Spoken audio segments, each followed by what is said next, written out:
I thought I would talk about the Timaean Constellations today.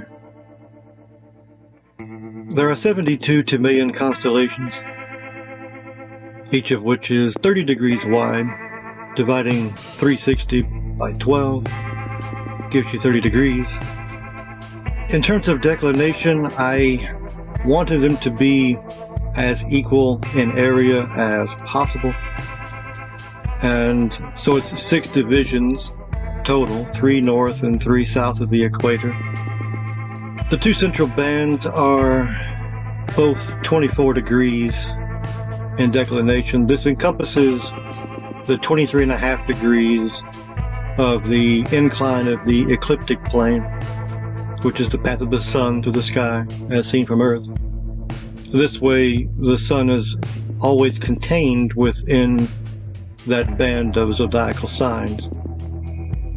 The second set are limited at 45, and this of course would be the midpoint up to the pole from the equator. And the third set obviously would just extend to the poles. The true equal area mapping would be to divide them at 20 degrees and 42 degrees north and south. But I wanted the central band to contain the ecliptic. That was my initial idea even before I wanted to make them equal area. And so I had to just approximate it. Currently there are 88 constellations, which even when I was young I thought were too many. And the problem, there are 2 problems with it. The first is that they vary greatly in size. And the second is that there is no discernible order to the pattern. Every constellation is a different shape. If you look closely at a large map of the constellation boundaries, they are all manner of jagged edges and just zigzag lines going all over the place. And it's more like a jigsaw puzzle than it is anything else. Any kind of actual discernible designed system. I can't believe astronomers, professional astronomers, came up with such a haphazard system.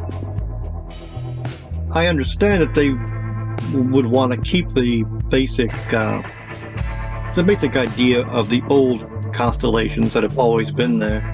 But in terms of modern astronomy, the idea of the constellations being these figures in the sky just because they look like this or that, you've only got a few constellations that look like anything anyway. You've got Leo, who looks like a lion. He actually does look like a lion in profile, sitting down. And you've got Scorpio, which looks very much like a Scorpio, like a scorpion. He has the claws, he has the body and the tail.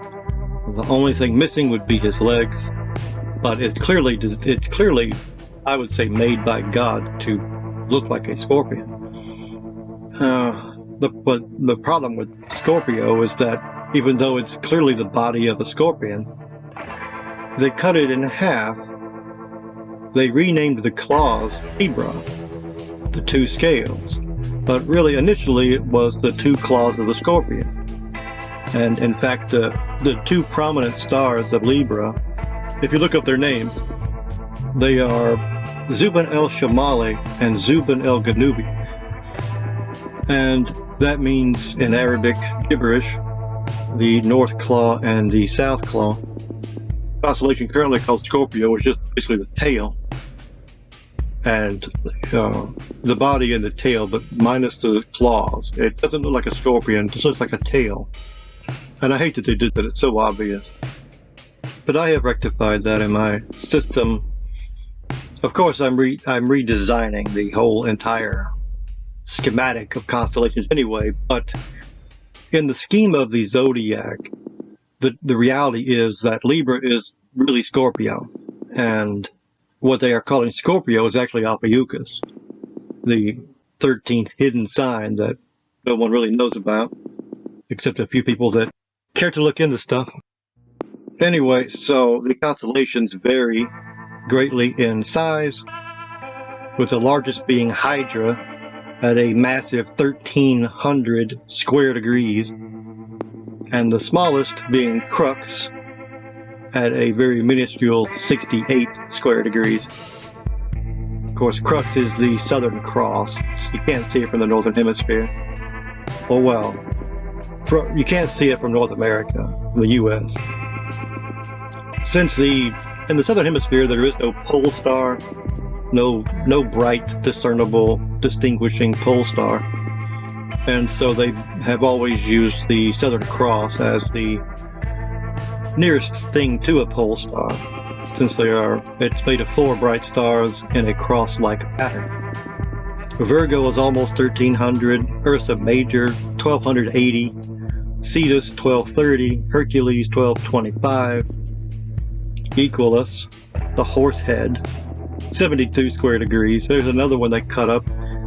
It's adjacent to Pegasus, the flying horse, but they cut that one into, I would say, 3 parts. Then the hind legs of Pegasus they turned into Andromeda, and the head they made a separate constellation and just made it the horse head by itself, and they call it Equus, but it's 72 degrees.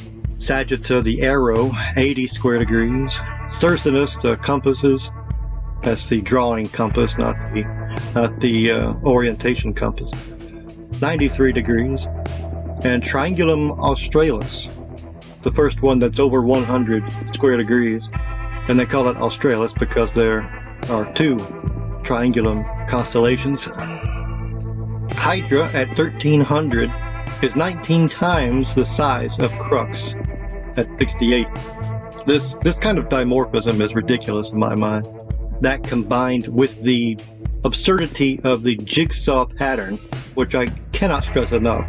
I'm going to have to look up images of the various craziness of the official boundaries of the constellations. But there are some crazy examples where they will extend the boundaries out just to encompass a single star, for example. That kind of crap. The total area of the celestial sphere is approximately 41,250 degrees. Dividing that equally among the 72 Timaean constellations gives about 573 square degrees per constellation. Now, as I said, in the final version, they are not all exactly homogeneous. I did bend the line a little bit to encompass the ecliptic. I made the next one up was 45, like I said, when it should be 20 and 42 is what it should be in all equal area. But it's the best, middle ground, let's say. And so this means that my constellations, on average, are about half the size of Hydra, or Virgo, Hercules, all these big constellations over 1,000 square degrees, and about 6 to 8 times the size of Crux or Equus, the other small ones I mentioned. So the average of the size of the Timaean constellations is closest to 3 current constellations in particular. This would be Perseus, which is about 615 square degrees, Ophiuchus itself, which I mentioned, which is about 595 square degrees, and Cepheus, which is about 588 square degrees. So Ophiuchus is a very useful reference because it's the closest one to the average size of the Timaean constellations. And I did not know that until recently while I was working on this. But I've always known about Ophiuchus as the 13th sign, and it's just sort of my unofficial zodiacal sign, because I've always liked it. The character of Ophiuchus in the mythology is the snake handler. He's wrestling with snakes, which I always kind of identified with in a personal way. But he's also was associated with Asclepius, that the figure of Ophiuchus in the sky, that constellation in antiquity was associated with Asclepius, which was the god of healing, the son of Apollo. And if you know about Asclepius, he had the symbol, his symbol was the staff with a snake entwined around it. And if you know the Bible, Moses did that in the wilderness to heal people, and Christ compared himself to that, being put on the cross, to the snake on the staff in the wilderness. And this is one of many, many equivalents between the Bible and Greek mythology. The Timaean astrological equivalent to the zodiac. These are not literal equivalents to the zodiacal signs, but they are 12 equal divisions of the sky, which, ironically, means that they are actually closer to the erroneous tropical system of astrology than the actual constellations themselves are, because the tropical system of astrology takes the year itself, 365 days, and divides it evenly among the 12 signs. They just distribute the arbitrary list of 12, about 30 days each, in order across the year, starting at the spring equinox. Of course, they start with Aries. They always start with Aries. We're not in the age of Aries. We're in the age of Pisces. That's what they're always talking about, going into the age of Aquarius. And they even made that song back in the 60s, the age of Aquarius, which means we're in the age of Pisces. We're expecting to enter the age of Aquarius. Well, you can't enter the age of Aquarius if you're in the age of Aries. Yet they say Aries is between March 21st and April 19th. When the very fact that the sun rises in Pisces is what makes us in the age of Pisces, not Aries. So why is Aries assigned to a month off? If Pisces should be the month that we are in at the time of the equinox, then why is March 21st to April 19th not considered Pisces? Why is it called Aries? They're 2,000 years behind in terms of celestial time. I think it has to do with the fact that they refused. The astrological system is essentially a Ptolemaic system, and they never revised it to the Copernican system. They basically still use the geocentric model of the universe as their framework.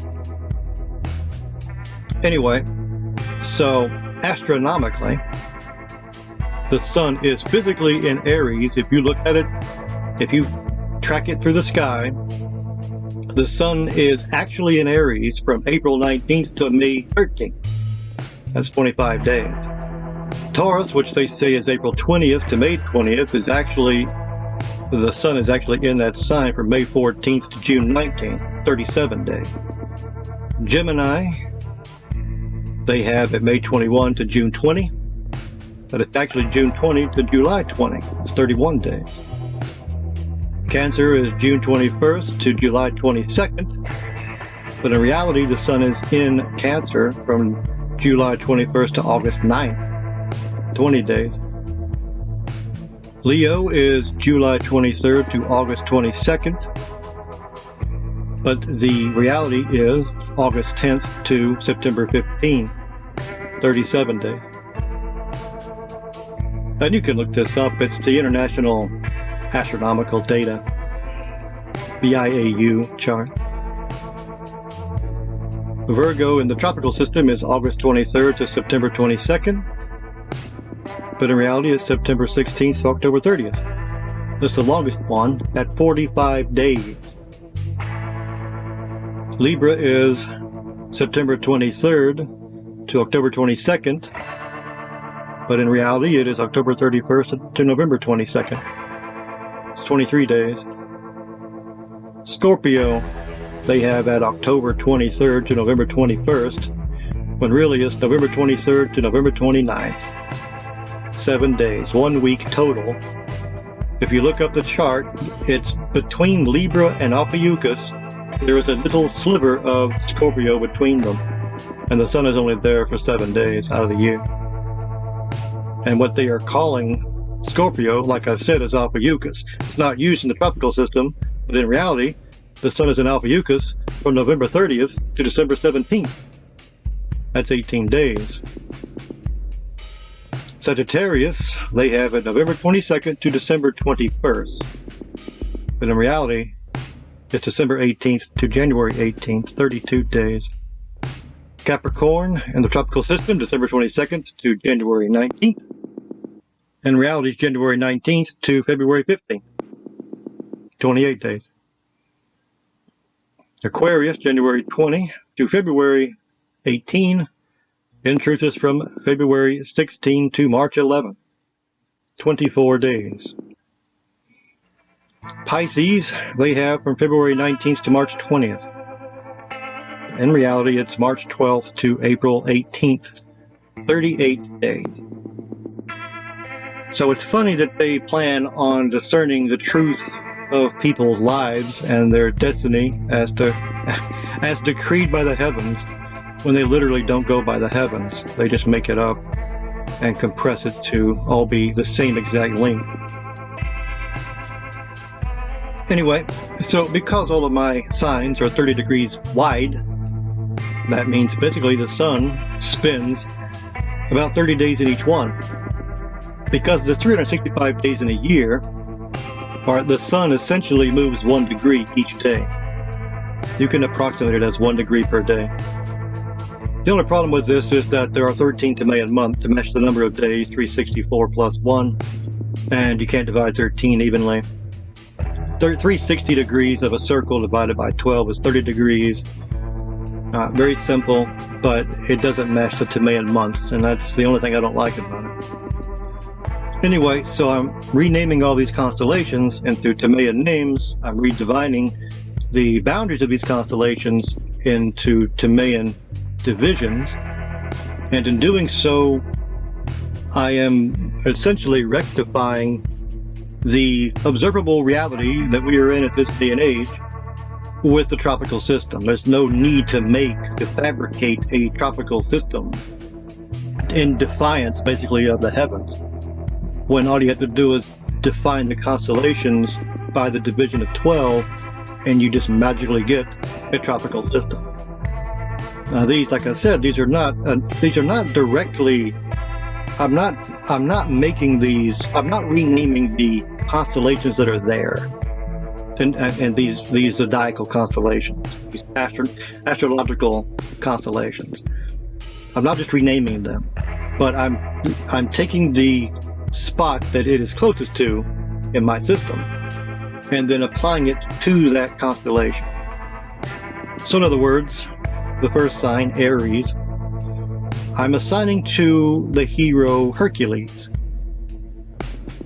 Until a month or two ago, I had assigned Greek mythical monsters, such as the satyr, the minotaur, the dragon, the sphinx, different ones. I had assigned all of them, keeping in the motif of zodiacal animals. The word zodiac actually means animal circle, and so I was keeping with that theme. But then more recently it dawned on me as I was making, well, I've been working on it for a while. All this is a work in progress, and I've been working on this stuff for a long time, and every few months I'll go back into this or that and start working on it. You know, like the chess set that I made last year, Timaean chess, last July or August I worked on. But I have been thinking about Timaean chess for a long time, and coming up with new pieces, new types of pieces that will move in different ways. I did rook, or if you take the concept of a knight and you combine it with the other pieces like a bishop, you get interesting patterns. Or you take a queen and you limit the queen to 6 spaces. You know, just this kind of thinking. And I expanded the board, and then last year, one of the last changes I made was I took the 12 by 12 board, and then I made the 8 by 8 board. And within that, within the 12 by 12, there's also an 8 by 8 with different color squares. Like instead of black and white, it'll be green and white, or blue and white, for people that still wanted to play the original 8 by 8 chess. So you have 2 boards in one. That was one of the last changes I made. But I've been thinking about this chess set, this Timaean chess, for years. And it just, I just go in and out of working on stuff over time. There's one thing I can say about what defines my system, is that I don't sit down and make it all in one day. Everyone else would do that. They would just want to get it done, and they would just take 2 days and make they would just finish it all over a weekend and just call it finished, call it a day. When I don't do that, I make sure it all works, and I find the best way for things to be. I don't just force things to be a way. I take the time to find out and allow things to become what they want to be, and let it kind of breathe its own life, become its own thing. If you just try to stamp it out over a weekend, you're not thinking about it, nor are you allowing it to grow and become what it is. It's part of it's what you are designing it to be, and part of it is what it becomes on its own. I don't know what to call that process, but there's something to it that other people don't have. They don't take the time. They don't take a project and let it percolate for 3 years in their brain and go over it and over it and over it. There's a difference in that, and between how I do things and how everyone else does things. But I would not be able to make something as elegant as this system if I just did it in 2 days or even a week. My first version of this was very different. Anyway, I'm digressing. Aries is Hercules. This represents courage and strength, initiative, conquest, you might say. Of course, Hercules is known for the 12 labors, and generally being the strongest man in the world, basically. But there again, not only is Hercules almost a perfect fit for Aries, the character archetype, but they used Hercules in the ancient myths for the 12 labors, and the 12 labors are just like every other. Anytime you're reading ancient literature, or even up into modern times, basically, anytime you come across the number 12 used as an allegory, a symbol, it's never just 12 for no reason. It's always solar symbolism and the year's journey of the sun. And so starting off the zodiac with Hercules makes perfect sense, because he was the symbol of the sun, just like Christ was in the New Testament with his 12 disciples. These are solar figures, solar characters, solar stories. I mean, everybody knows about Hercules, but they don't know that he had the 12 labors, and then he died, and he was deified after death. He was also born of Zeus. He was the son of Zeus. Very similar to Christianity, to the concepts of Jesus. Taurus, I equated with Theseus, because he was the one that fought the Minotaur. So there's bull symbolism, which is built into his story. And there's endurance and concepts of kingship and civic order. I think it's a very good fit. And because there are stories and history built into these characters that you can look up and read about, then there's more to it than just a vague concept in a person's mind of Aries or Taurus or Gemini. I mean, like Cancer. What's a crab got to do with anybody? It's just an animal nobody cares about. Or the scales. It's like, what does that mean? How does a balance scale represent a person's life? You need characters with depth. And these are all fictional characters from Greek mythology, or I should say Greco-Roman mythology. There are aspects of real people in these stories, aspects of humanity, people to latch on to, which makes it, in my mind, way better than just impersonal animals. Gemini is Palamedes, who was the so-called genius of the Trojan War before he was betrayed by Odysseus. And his archetype represents intelligence, invention, communication, problem solving. Cancer is Odysseus. This is because Cancer is all about emotional resilience and patience and family. Leo is Achilles, a very masculine sort of energy. I made all of these masculine. There were a few females I thought about. Well, I guess I had the option of including female archetypes.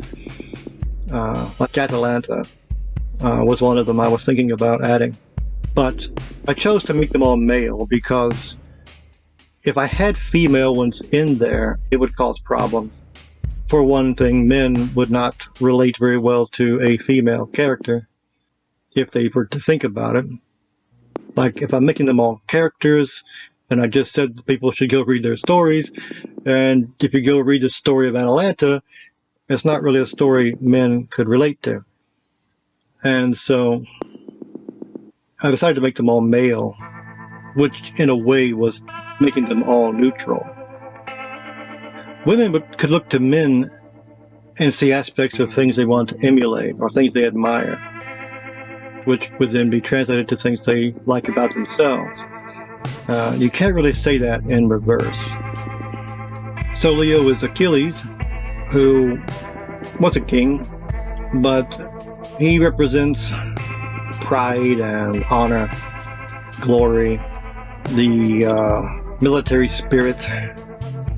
Leo is the lion.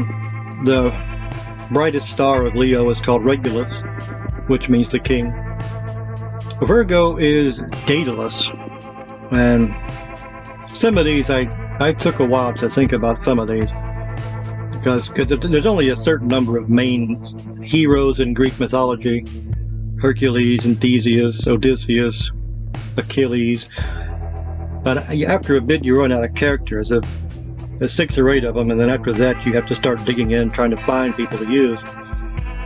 So I'm not sure if Daedalus is actually technically a hero or not. But then again, I had to find names. Like I used Prometheus and Orpheus. So anyway, Virgo is Daedalus. He represents, he's the, other than Hephaestus, the god of the forge. Daedalus was more or less a mythic hero of craftsmanship and building and designing things. So he represents more of a skill than the overall concept itself, the applied skill of making something. That's because Virgos are known, like Gemini, for a certain amount of intelligence. And so I needed to find someone that I could use to represent that concept. And now instead of Libra, like I said, I'm going to use a Latin constellation instead of Libra. And I've got a very, very good book on the constellations and the stars, written in the 1800s. It's all the best shit is written a long time ago. All the best shit's written before 1970. After that, everything turned to shit. But I have a book called Star Names, Their Meaning and Lore. I forget when it was written, but it was in the 1890s. And I've gone through that book a lot. And it is so detailed that it even includes constellations that are no longer in the official lineup, in the official charts. There was a constellation called Felix at one time. There was a constellation, what was it called? Noctis. It meant the owl. It was the Latin name for an owl. I forget what that is. I think it was Noctis or Noctuus, something like that. But I found a constellation called Calais, which was not the whole scorpion, but just the claws of the scorpion, the exact same application of what we now call Libra. And so that was clearly what I needed to use. So I used Calais in place of Libra, which is to say the associations of Scorpio instead of Libra, in place of Libra, because that's where the claws are. And then I applied to Calais Perseus. He doesn't really fit Libra, but he fits Scorpio.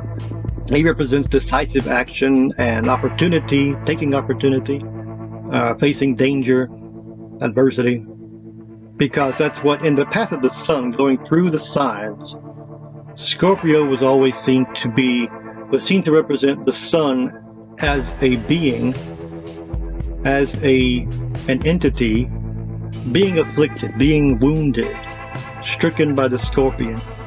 After the equinox, the sun begins to wane as the days get shorter and shorter until it dies. The sun symbolically dies at the winter solstice, at Christmas, and then it comes back to life again as the new year starts. That death was symbolically seen to be brought about by passing through the scorpion sign. And so Perseus represents that struggle. Then we have Ophiuchus, and for him I picked Jason from the Argonauts. And strangely enough, there is serpent symbolism in his story, dragon symbolism. So we have, with him getting the golden fleece from the dragon, basically or essentially mastery over serpents, or shall we say reptiles, reptilian things, if you want to go there. Also represents healing and hidden knowledge, or what I say here, dangerous wisdom. Next is Sagittarius, and for him I picked Bellerophon, who is the hero that killed the Chimera. And Sagittarius, people don't realize it, but Sagittarius was a centaur. Sagittarius means archer, but the figure itself was a centaur. And so Bellerophon was known for his horse, his winged horse, Pegasus, which was already a sign, and I kept that sign. I kept the appellation, the name, for a sign. I put it next to Bellerophon here. I still have Pegasus in the sky, but it's in a different place in the sky.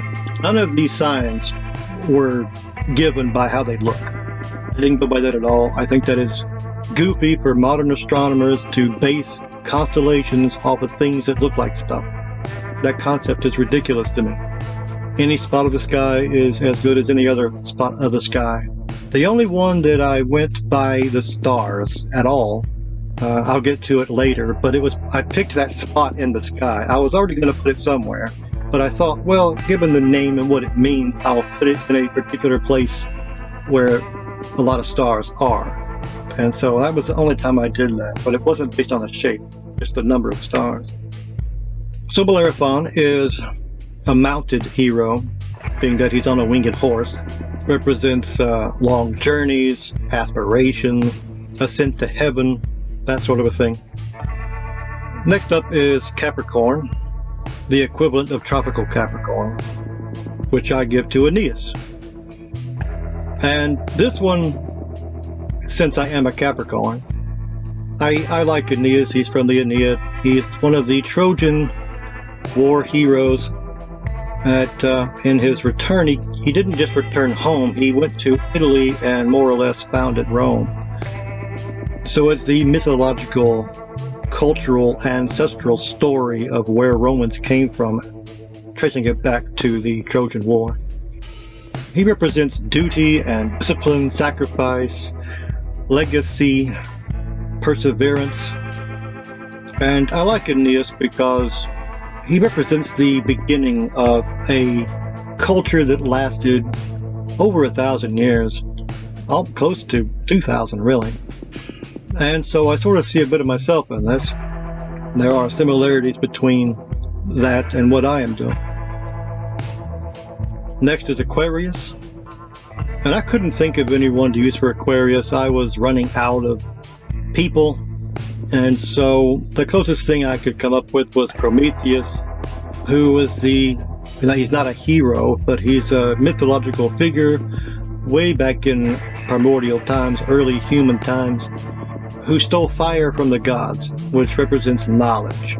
This Prometheus character is essentially the same as, I would say it's closest to Cain from the Bible, but also mixed with how Christians view Lucifer, because this is defiance of the heavens. You're stealing fire from the gods. The fire represents knowledge, and the act itself was an act of rebellion, which is what Lucifer is known for, but it's also what Cain is known for. Although Cain didn't rebel for the sake of knowledge and personal autonomy, but I still say they're based in the same archetype. So I hesitated on putting Prometheus as Aquarius, but it represents innovation and human drive, human spirit. If you take away the myth of rebelling against the gods by making fire, because that's not a rebellion against heaven to make a fire, but that's the myth of it. But if you take that away, what does fire represent? Human spirit, human ambition, human drive to make themselves better, innovate. And so I ended up picking Prometheus or Aquarius. If you take away the sort of negative aspect that the Greek myth put on the figure and just use the concept itself, then I think that's a very good fit for what Aquarius represents in the zodiac. And then last, there's Pisces, and I gave this to Orpheus, and he represents art and spirituality, transcendence. He started the Orphic philosophical / religious kind of cult. They were divergent from Greek myths with their own beliefs. He predates the Greek philosophers, but it was like the Greeks' first foray into philosophizing. I made a video the other day for the song The Emerald Law, and the opening, I had a video that I made, and then on top of the video I put various pictures overlaid on top of the video. And the first picture I had was the Orphic egg with the snake wrapped around it. That goes back to this character here, this man here. Okay, those are the zodiacal signs, the Timaean zodiac. And of course, since they are mythological figures with stories wrapped around them, you can dig into them a lot more for use in astrological purposes. But I'm just giving a brief description of all of these. All the constellations are named after mythological beings, mostly. Some of them are Greek concepts, not figures, not characters, but all of it is aspects of Greek mythology in one way or another. Okay, now I'm going to go through the list of the 72 signs, or 72 constellations. Now, I arranged these in a sequence in cosmological time, going by the orders of the hours, because the sky spins over the Earth from east to west, and so that's how you count the hours. And if you make a chart of the sky, rectangular map of the whole sky, the hours will be drawn on it in reverse order, from right to left. That's because that's the direction the sky moves in as seen from Earth. And so, as I read through these, you have to imagine I'm going across the sky from right to the left, starting at the point of the spring equinox, which currently is in Pisces, and I'm moving left across the map all the way around back to Pisces again. And also, I've got the 6 divisions north to south. From the North Pole to the South Celestial Pole, it's divided into 6 sections. Times 12 is 72. So I have my list here is arranged by those 12 sets, and then the 6 going down each one, and then I go to the next set of 6. Okay, so then the first set, it takes place in the month of Numa, the Timaean month of Numa, which is more or less equivalent to the time frame of Pisces at the spring equinox. The first constellation is Eos. Since the constellations, going by Bayer's original format, the constellations are given in Latin names, and the stars are given with Greek letters and names. And so these are all the Latin versions of these names, even though a lot of them are Greek gods or Greek figures. And then the Latin genitive, and then I gave an abbreviation for each one, because this is how the constellations are done in astronomy. They all have a 3-letter abbreviation, and the Latin genitive is used when designating a star. Okay, so the first one is Eos. The genitive is Eus, abbreviation EOS. Eos was the Titan goddess of the dawn, who opens the gates of heaven each morning. Very fitting for the first one. The second is Halcyonius. Halcyon is one of the daughters of Atlas in the Pleiades system. But Halcyonius is a separate character. The genitive, Halcyoni, abbreviation HAL. He is the greatest of the giants, nearly invincible while fighting on his homeland until Hercules dragged him away and killed him. Number 3 is Orpheus, Orphei for the genitive, abbreviation ORP. This is the Timaean version of Pisces, like I said. And Orpheus was the legendary musician whose songs charmed living people, said to have descended into the underworld to retrieve Eurydice. Or is Cetus, and this one is there's actually already a constellation called Cetus, and I put my constellation Cetus pretty much on top of the one that's already there. Genitive is Seti, abbreviation is CET. And of course, this is the sea monster that was sent against Andromeda. It's the Greek equivalent of what many people call the Kraken, although the Kraken is from Nordic myth. For some reason, it has become confused with Greek myth instead. Number 5 is Pallas, genitive Pallidus, abbreviation PAL. Most famously a Titan, slain by Athena, who then adopted the title Pallas as part of her name. Number 6 is Almops, genitive Almopus, abbreviation ALM. This was a giant, often described as a son of Poseidon. He was the ancestor of the Almopes people. The next column, equivalent in time to the month of Solon and the sign of Aries. Number 7 is Atlas, genitive Atlantis, abbreviation ATL. This was the Titan who was condemned to hold up the heavens after the Titanomachy. And of course he had these 7 daughters of Atlas, the Pleiades as they're called, and I put Atlas where, on the chart that I was using to go by, the star Polaris was in the section I assigned to Atlas, since he's the one that holds it all up. That references the point, the pivotal point around which everything spins, around which the whole heaven spins. That's the axial point of the whole thing. Polaris is the best known star from the constellation Ursa Minor. There are 7 stars in Ursa Minor, and I was going to rename all of them after the 7 daughters of Atlas. 8 is Briareus, genitive Briarii, abbreviation BRI, and he is one of the Hecatonchires, or Centimani in Latin. He aided Zeus against the Titans. He's also called a Gaon in some traditions, and I used that name as another constellation later on. Next is Hercules, number 9. Genitive is Hercules, abbreviation HER.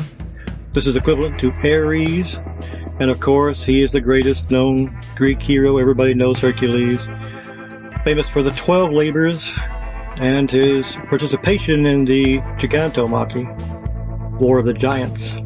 Next is Hydra.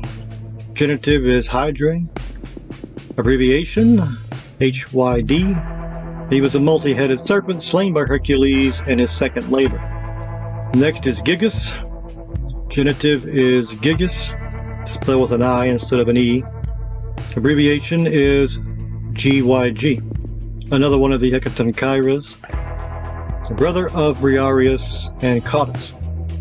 His name just meant giant. It was the Greek word, Gigas was the Greek word for giant.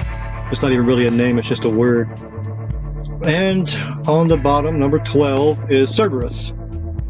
Genitive Cerberi, abbreviation CER. The 3-headed dog guarding the entrance to Hades, captured by Hercules in his final labor when he was sent to the underworld. There again, same as the sun dying at the winter solstice. It was his final labor. Number 3, the 3rd column, belongs to the time frame of the month Cleostratus and the sign of Taurus. Number 13, Porphyrion, genitive Porphyrianus, abbreviation POR. He was one of the kings of the giants, killed by Zeus and Hercules. 14 is Antiope, genitive Antiopes, abbreviation ANT. Usually she was the Amazon queen, captured by Theseus. though there was another Antiope, or Antiope. It was the mother of Amphion and Zethus, but I'm using the one that involved Theseus since he is the next constellation. Number 15, the genitive Thesei, abbreviation THE. He represents Taurus, or the Timaean version of Taurus. He was the hero of Athens who slew the Minotaur and united Attica. Number 16 is the Minotaur, or Minotaurus in Latin. Genitive Minotauri, abbreviation MIN. Of course, he was the bull-headed monster imprisoned within Daedalus's labyrinth. Number 17 is Otus, genitive Oti or Autai, abbreviation OTU. He was one of the Aloidai giants who attempted to storm Olympus by piling mountains together. The Aloidai, there were two of them, two brothers, and I thought briefly about making them Gemini. 18 is Python, genitive Pythonus, abbreviation PYT. Of course, this is the serpent of Delphi slain by Apollo. Number 4, time frame of Meton and Gemini. 19 is the Ether, genitive Aetherius, abbreviation AET. Ether is the primordial god of the bright upper sky and the pure heavenly air. Basically, it's primordial light, but later reckoned as the upper atmosphere. But we would today call it a super rarefied gas. I put ether in there because not only is it light, but it represents the alternative model to modern physics, ether-based physics, which is much closer to reality than modern science is. Quantum mechanics is bullshit, as I talked about the other day. The alternative to quantum mechanics is the ether model. So I included that here just as a nod to the concept. Number 20, Ephialtes, genitive Ephialtai, abbreviation EPH. This is the second Aloidai giant, brother of Otus, also a giant in some of the Gigantomachy stories. Number 21, Palamedes, genitive Palamidus, abbreviation PMD. This is Gemini, the genius of the Trojan War, as I said before, later said to have invented many things, similar to the Chinese figure Zhuge Liang. 22, Thoas, genitive Thoantus, abbreviation THO. Usually this refers to the king of Limnos who survived the massacre by his daughter Hypsipyle. Rhoecus, the next one, genitive Rhoecy, abbreviation RHO, one of the giants who fought the Olympians. 24 is Draco, genitive Draconis, abbreviation DRA. There are many dragons of various sort in Greek mythology. This is just a generic term, not a particular one. Column number 5, belonging to the time frame of Epirus and Calipus, and the sign of Cancer. 25, Agrius, genitive Agrii, abbreviation AGR. He was one of the giants who fought against the Olympian gods. His name comes from Agrios, meaning wild or savage. 26 is Brontes, genitive Bronti, abbreviation BRO. He's one of the Cyclops, master smith who forged Zeus's thunderbolts. 27, Ulysses, in Latin is actually Ulysses, but that of course is Odysseus.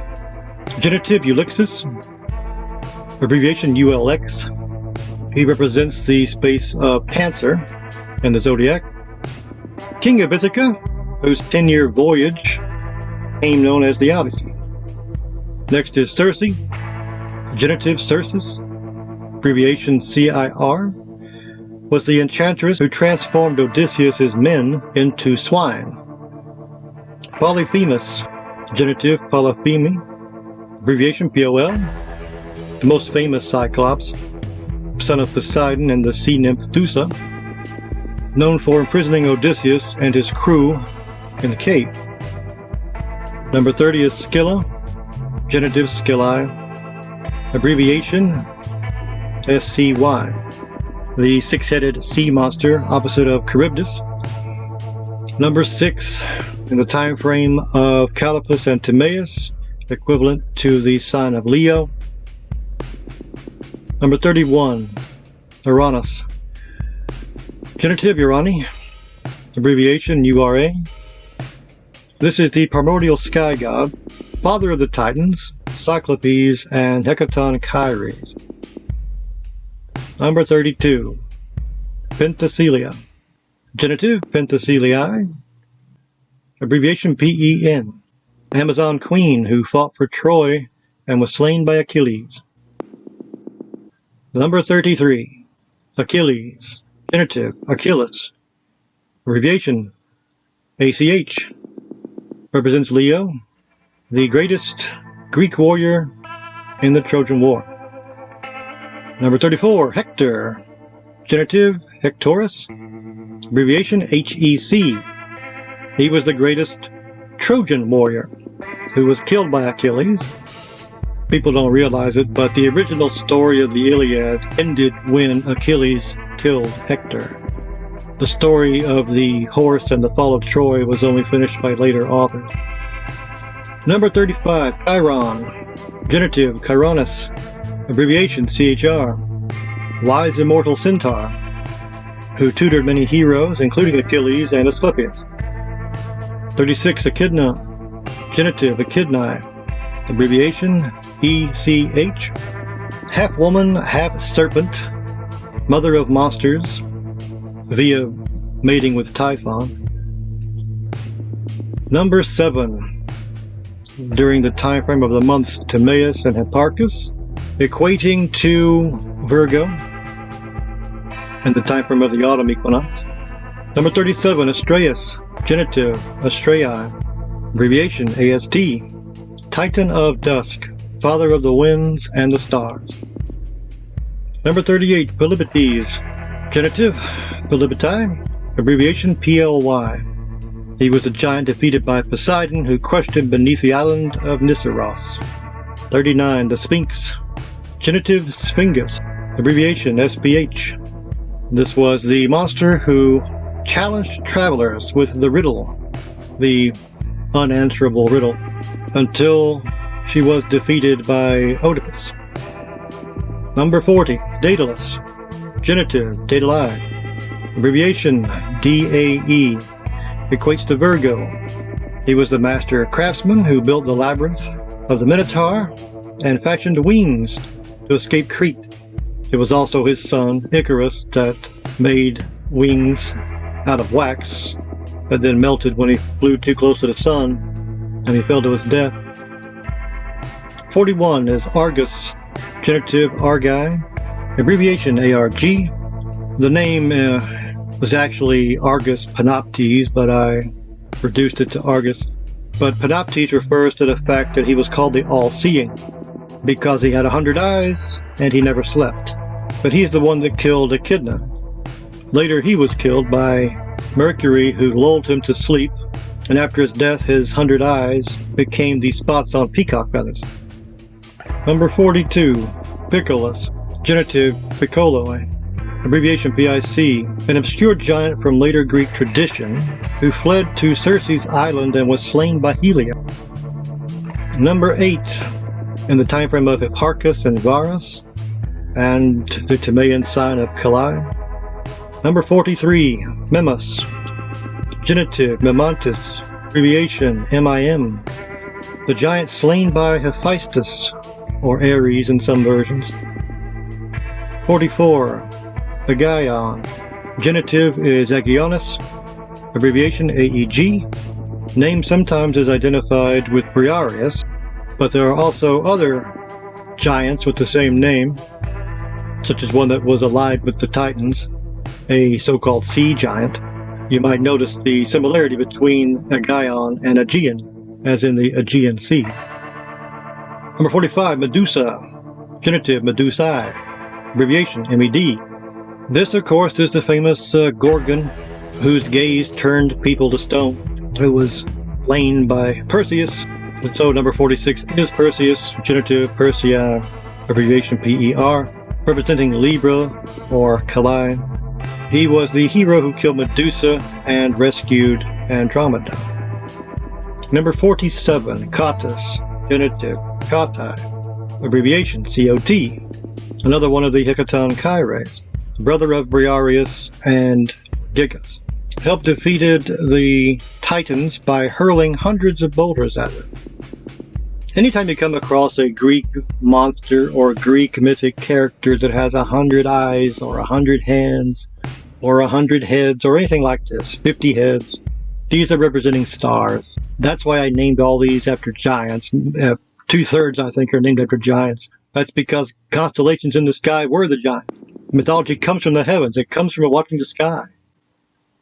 Number 48, Orthrus, genitive, Orthri, abbreviation ORT, two-headed dog of Geryon, brother of Cerberus.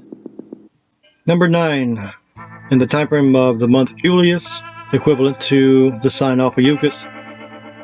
49, Eurymedon, genitive, Eurymedontus, abbreviation EUR. In later Greek tradition, Eurymedon was described as the ancient king of the giants before the war against the Olympic gods, the Gigantomachy. Number 50, Pelorus, genitive, Pelori, abbreviation PEL. He was a giant slain by Dionysus, who supposedly used Sicily as a weapon. Number 51, Hippolyta, genitive, Hippolytae, abbreviation HIP, the Amazon queen whose girdle was sought by Heracles.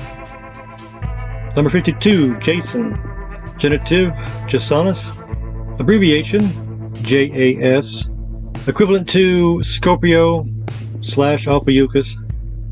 I'll just say equivalent to Ophiuchus.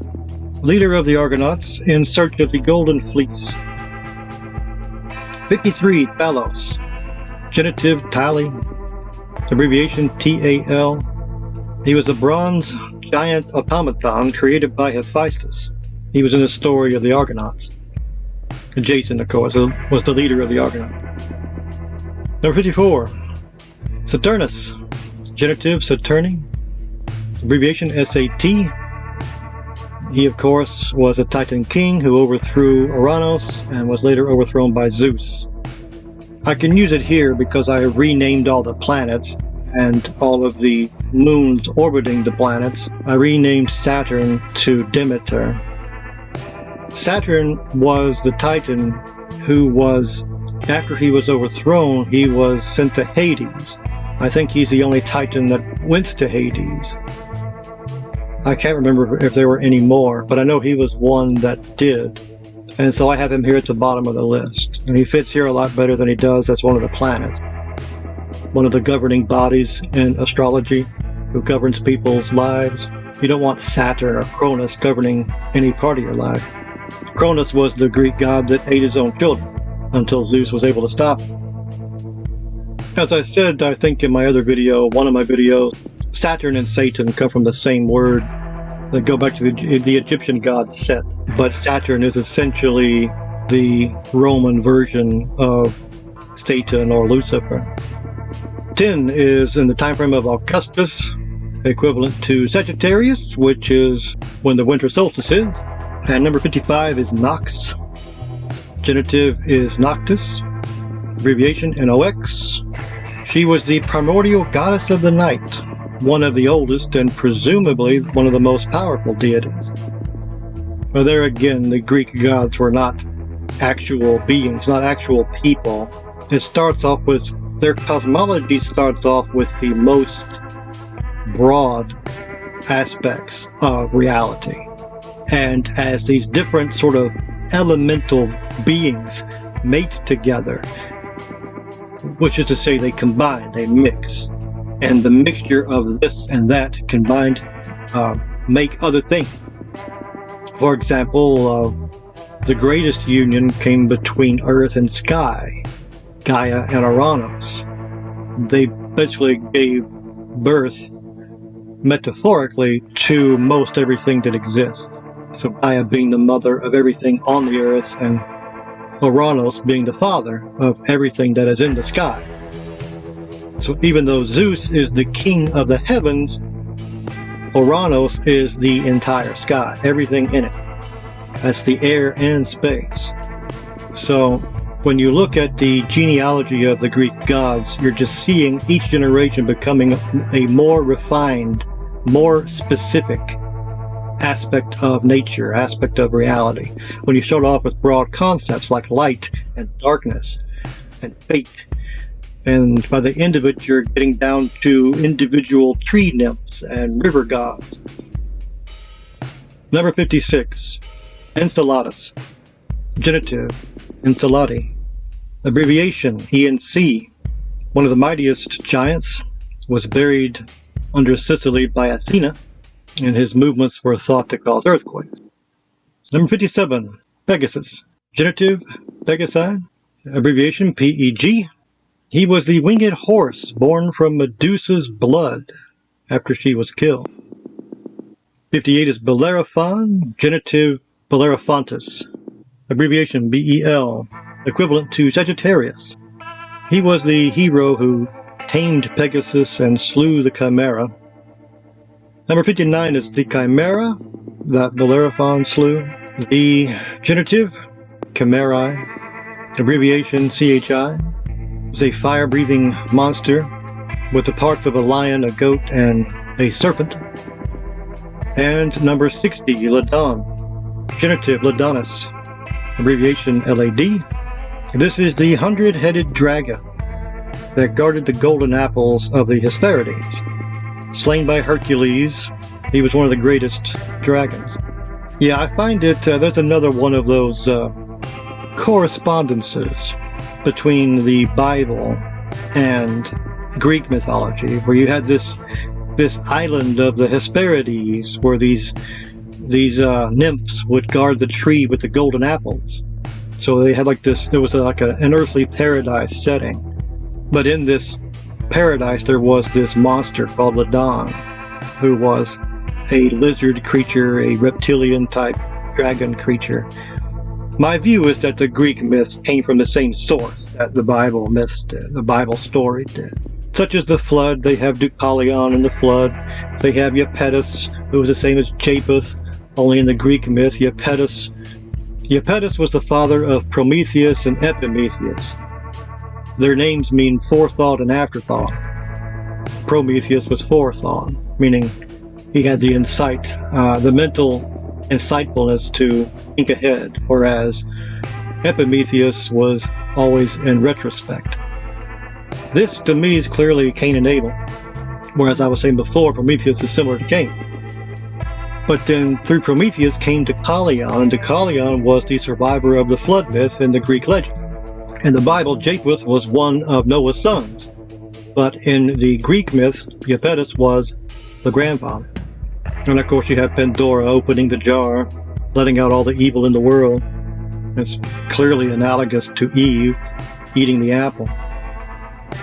Number 11, and the time frame of Gregorius, equivalent to the sign Capricorn. 61, Gratian. Genitive, Gratianus, abbreviation GRA. The giant slain by Artemis during the Gigantomachy. 62, Arges, genitive, Argai, abbreviation HES. One of the Cyclops, meaning bright one, brother of Brontes and Steropes, forged Zeus's lightning with his brothers. 63, Phoenix, genitive, Phoenicis, abbreviation PHO. The mythical bird reborn from its ashes. It was adopted by the Greeks from Egypt, but everyone's familiar with it, and there's already a constellation in the sky now called Phoenix. 64, Aeneas, genitive, Anii, abbreviation AEN. Son of Anchises and Aphrodite, he was one of the greatest Trojan heroes after Hector. He became the legendary ancestor of the Roman people. 65, Steropes, Genitive steropi, abbreviation STE. Another Cyclops, meaning lightning, another divine smith alongside his two brothers. 66. Charybdis, genitive is the same, Charybdis, abbreviation is CHA. This was not a monster so much as it was a whirlpool in the ocean, though it was a danger to the ship.